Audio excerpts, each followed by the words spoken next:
Oi, pessoal. Hoje nós estamos de volta. Como nós já havíamos falado, nossa apostila amarela já foi terminada, né? Pelo menos as aulas que nós podemos ter dado por vídeo já foi dado. Então agora nós vamos começar a fazer estudo do livro dos Espíritos. Tá aqui, ó. Este livro é um livro muito difícil, por isso que ele é chamado um livro de estudo, tá? E tem muitas casas espíritas que se reúnem só para poder fazer o estudo desse livro, em mais pessoas lendo, mais pessoas opinando, então até mais fácil o entendimento, tá? Então foi isso que nós pensamos em fazer, eu e Eli. Pegar esse livro, começar assim, eu comecei, até fiz um vídeo lendo pergunta e resposta, mas eu achei que ficou muito difícil. Então, o que eu fiz? Achei melhor, queria até, depois que vocês me dessem um retorno, eu fiz assim um resumo, tá, das perguntas do mesmo assunto, para a gente poder dar uma explicação um pouquinho melhor, para se tornar mais fácil o entendimento desse livro, tá? E nós vamos fazer assim, a cada 15 dias vai ser dada uma aula, só que a cada 15 dias vai ser esse livro e no próxima aula vai ser o livro Reforma Íntima sem Martírio, que a Eli também vai dar. Então nós vamos mesclar, um pouco ela vai dar, outro pouco eu vou dar. E o livro tá aqui, olha, o Reforma Íntima sem Martírio, esse daqui, tá? Que alguns eu já sei que compraram, né? Então, nós vamos fazer assim, vamos dar a cada 15 dias, porque essas aulas aqui, desse estudo desses dois livros, não vão ser contado como presença, porque a nossa matéria já se encerrou com a apostila amarela. Então, essas aulas sobre o livro dos Espíritos, sobre a reforma íntima sem martírio, vai ser opcional. Quem tiver interesse, ótimo. Eu acho que sempre o conhecimento é importantíssimo. Então, seria uma hora de nós lermos esses dois livros juntos, né? Tentar entender melhor. Então, eu achei assim bacana a gente fazer isso, só para nós não perdermos esse contato, até poder voltar às aulas presenciais. Tá bom? Então, vou começar hoje fazer esse estudo e eu quero esse retorno de vocês, o que vocês acharam, se dá para continuar assim, se não falar, olha, não gostei, dá para ser diferente. Aí eu queria até a opinião de vocês para isso, tá bom? Então, vamos lá. Um beijo e vamos estudar juntos, então. Então, este é o vídeo 1, seria o capítulo 1, Deus e o Infinito. Então, Deus é a inteligência suprema, causa primeira de todas as coisas. O infinito é o que não tem início e nem fim, tá? É o desconhecido. Pergunta 3. Pode-se dizer que Deus é infinito? Resposta: não. Essa definição ela é incompleta, pela pobreza da nossa linguagem, que é insuficiente para definir as coisas que estão acima da nossa inteligência. Deus ele é infinito em suas perfeições, mas o infinito é uma abstração. Nós temos um subtítulo, que são provas da existência de Deus, que vão das perguntas 4 a 9, tá? Onde se podem encontrar as provas da existência de Deus? Então, a resposta: procurai a causa de tudo que não é obra do homem, a vossa razão vos responderá. E se nós olharmos tudo ao nosso redor, tudo aquilo que não foi feito pelo homem, é obra de Deus, certo? Para acreditar na existência de Deus, é só olhar as obras da criação. O universo ele existe, ele tem, pois, uma causa. Duvidar da existência de Deus seria negar que todo efeito tem uma causa. Se nós olharmos a perfeição do universo, gente, este universo, o nosso planeta, que ele foi preparado, como já estudamos, para receber a vida aqui. Então, nós temos, tudo foi obra de Deus. As águas, salgada, a doce, as montanhas, as plantas que nos dão o alimento. Quer dizer, tudo isso aqui foi tudo estudado, foi tudo feito. o próprio corpo nosso foi uma adaptação para podermos viver aqui nesse planeta Terra. Então, tudo isso daqui é obra de Deus, certo? A existência de Deus é uma realidade. Todo homem tem um sentimento íntimo da existência de Deus. Lá no fundo, todo mundo tem uma certeza, tá? Os povos selvagens acreditavam instintivamente na existência de um poder sobre-humano. Eram selvagens, não tinham esclarecimento nenhum. Esse sentimento íntimo que temos em nós mesmos, da existência de Deus, não é o resultado da nossa educação, tá? Porque se fosse resultado da educação, como que se explicaria os selvagens terem esses sentimentos, né? Até o homem que se diz ateu, que não acredita em Deus, numa força maior, no seu íntimo ele tem a certeza de ter uma força maior acima de tudo isto. Porque na hora de um desespero, de um aperto, ele com certeza vai recorrer o que? Essa força maior, tá? Que nós chamamos de Deus. Ele pode chamar de outro nome, mas que ele tem a certeza de uma força maior olhando por nós. Isso todos nós temos lá no nosso íntimo guardadinho, certo? Outra pergunta que foi feita é se pode encontrar a causa primeira da formação das coisas nas propriedades íntimas da matéria, tá? Resposta: é um absurdo atribuir a formação primeira das coisas como sendo obra do acaso, né? Não foi por um acaso que apareceu toda essa natureza que nos dá sustentação para termos vida aqui nesse planeta, tá? A harmonia que regula as atividades do universo revela a força inteligente. O acaso ele é cego e não pode produzir os efeitos da inteligência. Então, um acaso inteligente não seria mais o acaso. Quer dizer, não é por acaso que apareceram as plantas que nos dão condições de vivermos aqui nesse planeta, que nos dá o alimento. Nada é por acaso. Os animais que nos servem também, né? Também não é por acaso. Tudo isto vem de uma força maior e inteligente. O acaso não tem como fazer uma perfeição como nós temos, certo? Tem um provérbio que diz: pela obra se reconhece o artífice. Então, julga-se o poder de uma inteligência pela sua obra, né? Olha a obra que nós temos aqui na nossa natureza. Só pode ter sido de Deus. Não tem outra inteligência que nos explique toda essa obra perfeita que nós temos, né?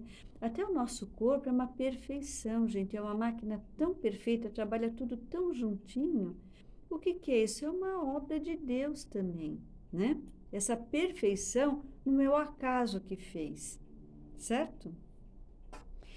Então, nenhum ser humano pode criar o que a natureza produz, que é a causa primeira, é uma inteligência superior à humanidade. Então, com isso, nós temos essa certeza de termos essa força maior que é Deus no comando de tudo. Certo? Está dando para entender? O assunto ele é bem complexo, mas eu tentei fazer dessa forma mais resumida para vocês entenderem um pouco melhor, certo? Então, este é o vídeo 2, tá? É outro subtítulo, é Atributos da Divindade. São das perguntas 10 a 13. Então, não é dado ao homem compreender a natureza íntima de Deus. Para compreendê-lo, nos falta o sentido próprio, que só se adquire por meio da completa depuração do espírito. Tá? Então, hoje nós temos um entendimento das coisas muito melhor do que nós tínhamos há 2000 anos atrás. Muito melhor do que nós tínhamos há 500 anos atrás. Então, nós vamos com o nosso desenvolvimento, nosso crescimento espiritual, nós vamos nos elevando e conseguindo entender melhor as coisas que não são palpáveis, tá? Então, o homem só vai compreender melhor a natureza íntima de Deus à medida que vai se elevando acima da matéria. Quanto mais nós vamos nos distanciando da matéria, mais espiritualmente nós estamos elevados. E aí nós vamos ter condições de compreender melhor a natureza de Deus. Tá? Então, mas se não pode penetrar na essência de Deus, o homem pode, pelo raciocínio, chegar a conhecer os atributos necessários, compreender a obra da criação. Então, nós temos entendimento limitado, a nossa inteligência ainda é limitada. Melhor do que nós tínhamos há uns séculos atrás, mas ainda continua sendo limitada, tá? Então, mas hoje nós já conseguimos entender melhor, ver melhor o que é a criação de Deus, né? Como Deus tem a força de poder criar toda essa natureza, que coisa linda que ele nos dá, né? Para nós podermos ter a vida aqui, desenvolver essa vida, podemos evoluir, né? Através de toda essa natureza que Ele nos dá, tá? Então, Deus, ele é eterno, não teve começo e não terá fim. Deus, ele é imutável. Se estivesse sujeito a mudanças, nenhuma estabilidade teriam as leis que regem o universo. Deus, ele é imaterial. Sua natureza difere de tudo o que chamamos de matéria. Deus, ele é único. Se houvesse vários deuses, não haveria unidade de vistas, de poder no ordenamento do universo. Deus, ele é todo poderoso, porque ele é único, tá? Deus é soberanamente justo e bom. A sabedoria providencial das leis divinas se revela nas mais pequeninas coisas como nas maiores também. Essa sabedoria não permite duvidar da justiça nem da sua bondade. Quer dizer, nós já temos entendimento necessário para se convencer que existe sim uma força maior que nós chamamos de Deus, certo? Isso tudo aqui não é obra do acaso, jamais, né? O outro subtítulo é sobre panteísmo, tá? Que são as perguntas 14 a 16. Então, panteísmo é a crença de que tudo e todos compõem um Deus abrangente, que o universo seria a natureza e Deus são idênticos. Então, eles não acreditam num Deus pessoal ou criador. Então, essa doutrina faz de Deus um ser material, confunde o Criador com a criatura. O panteísmo foi uma verdade camuflada, tá? Por encontrar uma humanidade sem condições de entendê-la. Então, naquela época, o entendimento das pessoas só levavam a isso, era limitado, né?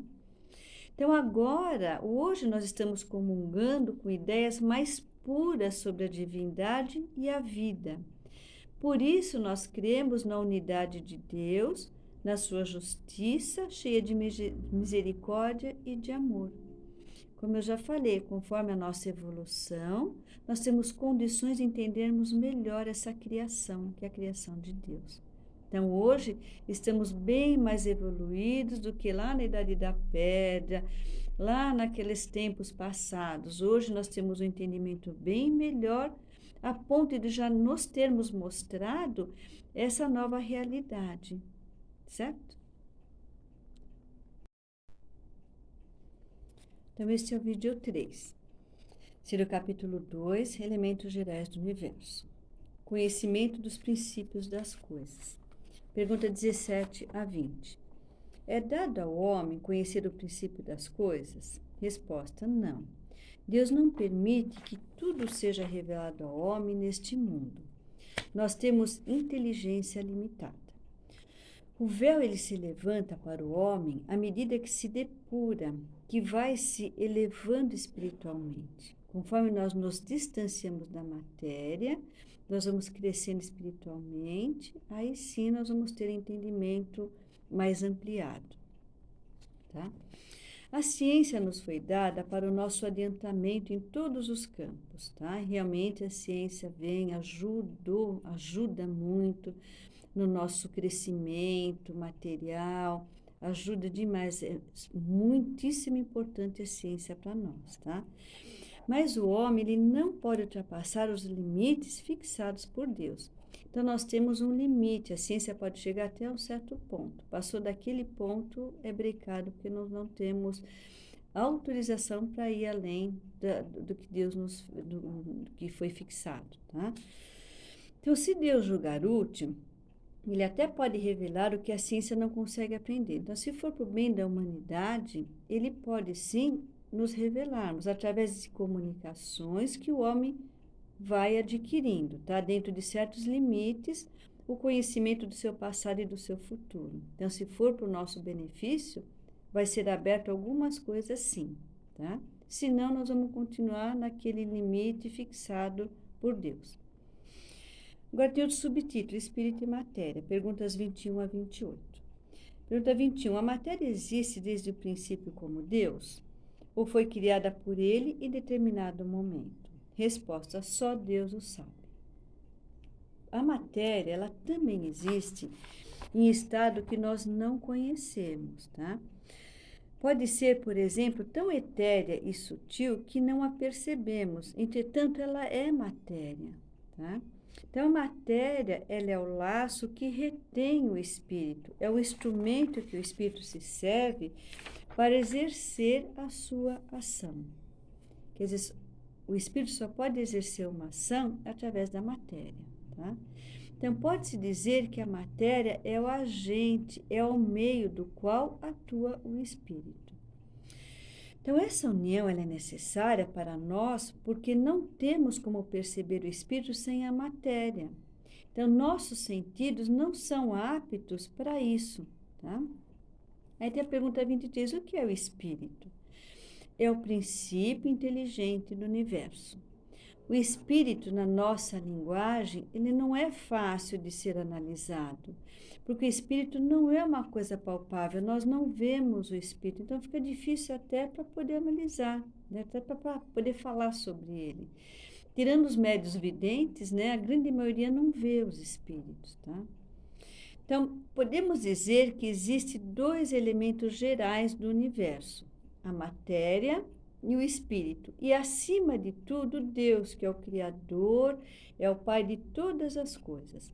Então, essas três coisas são o princípio de tudo o que existe, que é a Trindade universal.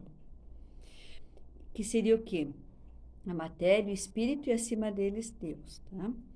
Então, existe também o fluido universal, que tem papel intermediário entre o espírito e a matéria, esse fluido que é o chamado de universal. Então, esse fluido tem inúmeras combinações, tá? É o que chamamos de fluido elétrico, que seria a energia, né? O fluido magnético, que é o magnetismo. Então, conforme as várias combinações, tá? Nós temos essas várias opções, são modificações do fluido universal, que também estão aí para quê? Para nos ajudarmos, tá? Outro subtítulo, propriedades da matéria, são as perguntas 29 até 34. A matéria ela é formada de um só elemento primitivo. Os corpos simples são transformações da matéria-prima, tá? Os odores, os sabores, as cores, o som, as qualidades venenosas ou sanitárias dos corpos são modificações que as moléculas elementares sofrem, tá? Então, conforme as modificações, vai se apresentar de uma forma diferente. Então, nem todos percebem as qualidades dos corpos do mesmo modo. Um acha uma coisa agradável ao gosto, enquanto o outro acha ruim. Alguns veem azul, o que outros veem vermelho. Tá? Então, essas são as modificações que as moléculas elementares sofrem pela sua união. Outro exemplo dessas modificações, a água. Ela é formada de uma parte de oxigênio e duas de hidrogênio. Se nós duplicarmos a proporção de oxigênio, ela se torna corrosiva. Então, é tudo toda essa modificação, né? São o quê? As modificações das moléculas que vão determinar certas coisas, certas elementos químicos da natureza, certo? Então, são todas essas combinações, né, que dão essas modificações da matéria, certo? Então, esse é o vídeo 4, outro subtítulo, Espaço Universal. São perguntas 35 e 36. Então, o espaço universal, ele é infinito, tá? Agora, vamos supor que nós colocássemos um limite para o espaço, tá? Então, por mais distante que o pensamento possa ir, a razão diz que além desse limite, há sempre alguma coisa. E assim, o vazio absoluto ainda seria espaço, tá? É meio assim complicado, mas acho que dá para entender, né? Então, o nada é o vazio absoluto, tá?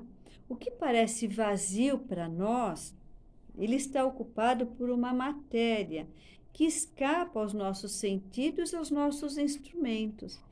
Então, por mais que nós venhamos falar, isso aqui é o espaço é vazio. Não, não é vazio. Todo espaço é preenchido.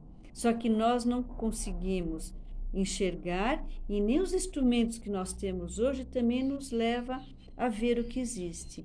Mas são outras dimensões, tá? Que realmente o espaço ele está sempre preenchido. Não é um vazio absoluto, tá? E é isso. Então, aqui nós terminamos o capítulo 1 e 2. Eu tentei fazer que nem eu expliquei, um resumão, né, sobre tudo isso que eu achei que fica mais fácil o entendimento, tá? Então, eu queria que vocês até me dessem um retorno, o que vocês acharam. É um livro difícil, não é fácil, tá? Por isso que é um livro de estudo e não de leitura, né? E eu queria saber de vocês o que vocês acharam, se dá para continuar assim como eu fiz esses 2 primeiros capítulos, tá bom? Então, espero que vocês tenham gostado, sei lá, eu vou esperar um retorno de vocês. Então, um beijo grande, fiquem com Deus e até uma próxima aula. Um beijo no coração de vocês.